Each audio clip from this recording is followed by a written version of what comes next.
আজকে আমরা দেখব ন্যান্ড গেট দিয়ে মৌলিক গেট বাস্তবায়ন। অ্যান্ড এর এক্সটেন্ডেড ভার্সনে হচ্ছে ন্যান্ড। অ্যান্ড এর এক্সটেন্ডেড ভার্সনে কি ন্যান্ড। এই ন্যান্ড গেট দিয়ে মৌলিক গেট বাস্তবায়ন করতে হলে আমাদের আগে মৌলিক গেটগুলো প্রয়োজন। অ্যান্ড গেট, অর গেট আর নট গেট। এই তিনটা মৌলিক গেটের সত্যক সারণী বিশ্লেষণ করলে আমরা তিনটা মান পাবো। তিনটা আমরা যদি অ্যান্ড এর সত্যক সারণী বিশ্লেষণ করি তাহলে আমরা এবি পাবো, যেহেতু অ্যান্ড গুণের কাজ করে।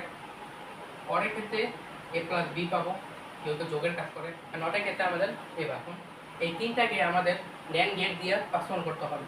তবে এই তিনটাকে আমরা ন্যান্ড গেট দিয়ে বাস্তবায়ন করতে পারবো না, কারণ আমাদের ন্যান্ড গেট মানে হলো অ্যান্ডের নট, নট থাকবে। আর এই নট করতে হলে আমাদের ডি মর্গানের সূত্র ফেলতে হবে। এখন এই অ্যান্ডের মানটাকে আমরা কি করতে পারবো, ন্যান্ড গেট দিয়ে বাস্তবায়ন করতে পারবো।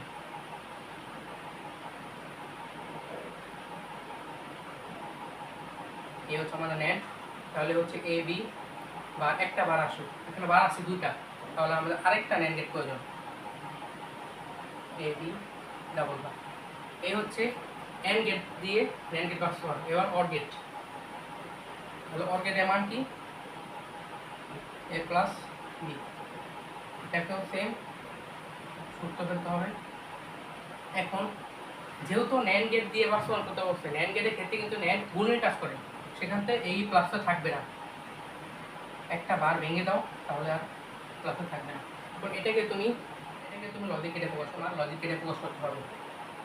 এ আর এ বি, এ থেকে নিবা, বি থেকে নিবা। এই হচ্ছে তোমার এর এবার, এই হচ্ছে তোমার বি এর বিটা। তারপরে কি পুরা একটা বানাতে হবে, আরেকটা ন্যান্ড গেট। এখন হচ্ছে তোমার এবার বিবার এইবার। এটা হচ্ছে অর গেট দিয়ে ন্যান্ড গেট বাস্তবায়ন হবে। এখন নট গেট করতে হবে।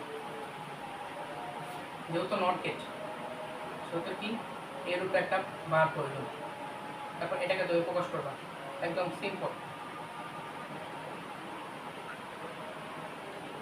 এখানে এ আছে,